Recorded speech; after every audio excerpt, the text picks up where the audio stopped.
नमस्कार, खबर समय जगत में आपका स्वागत है। मैं हूं आपके साथ अंकिता और आइए अब खबरें देखते हैं विस्तार से। भोपाल, दिग्विजय सिंह के बयान पर अब बीजेपी के प्रदेश अध्यक्ष विष्णुदत्त शर्मा का बयान सामने आया। वीडी शर्मा ने कहा है कि दिग्विजय सिंह का इस प्रकार की टिप्पणी करना, मैं तो उनका सम्मान करता हूं, लेकिन जिस प्रकार की भाषा का उन्होंने उपयोग किया है वो ठीक नहीं है। उनकी वरिष्ठता और वे जिस स्थान पर है, मैं ऐसा मानता हूँ कि इस प्रकार के शब्दों का उपयोग करना ठीक नहीं है। लेकिन फिर भी दिग्विजय सिंह, आपसे एक बात कहना चाहता हूँ, जो आपने कहा उसके आधार पर अगर आप हमारे जनजाति और अनुसूचित जाति के भाई बहनों का हक छीनकर मुसलमानों को देना चाहते हैं, अगर मैं इस बात का विरोध करता हूं तो मुझे यह नपुंसकता स्वीकार है। दलित आदिवासी भाइयों का हक मुसलमानों को देने के लिए आपका जो प्रयास है, मैं आपके उस पुरुषत्व को भी चैलेंज करता हूं। मैं ऐसे शब्दों का उपयोग तो नहीं करूंगा जिन छोटे और हल्के शब्दों का आपने उपयोग किया है, लेकिन आपकी मानसिकता दुर्भाग्यपूर्ण है। देश के अंदर आज भी आप मुसलमान के हक के लिए हमेशा से यह बात कहते रहे कि कांग्रेस के आपके प्रधानमंत्री ने कहा कि देश में संसाधनों पर पहला हक मुसलमान का है। आपके बड़े नेता भी कहते रहे आरक्षण में मुसलमान को आरक्षण देना या नहीं, अनुसूचित जाति जनजाति के भाइयों का हक छीन लेना है। तो अगर आप इसी को पुरुषत्व मानते हैं तो इसमें चैलेंज करता हूँ। दिग्विजय सिंह जी का इस प्रकार की टिप्पणी करना, मैं तो उनका सम्मान करता हूं, लेकिन जिस प्रकार की भाषा का उन्होंने उपयोग किया है,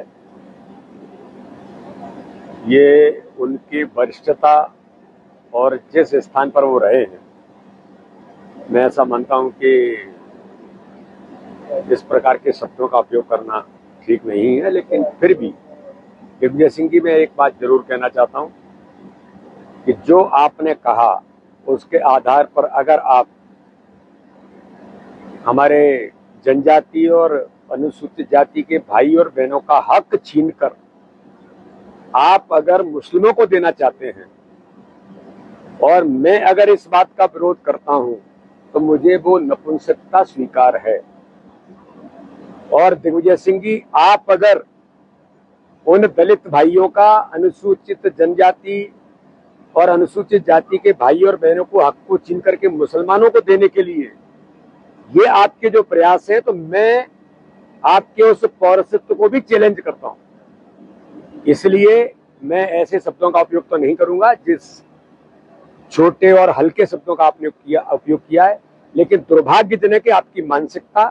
देश के अंदर आज भी जो आप मुसलमानों के हक के लिए आप हमेशा से कहते रहे हैं, कांग्रेस के अंदर आपके प्रधानमंत्री ने कहा कि पहला हक मुसलमानों का है।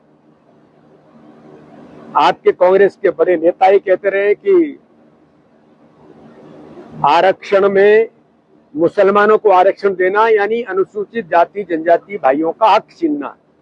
तो इसको अगर कांग्रेस और आप अपना पौरसत्व मानते हैं तो मैं इसे चैलेंज। खबर समय जगत के लिए संवाददाता आदित्य सराठे की report. For latest news, subscribe to our channel and press the bell icon.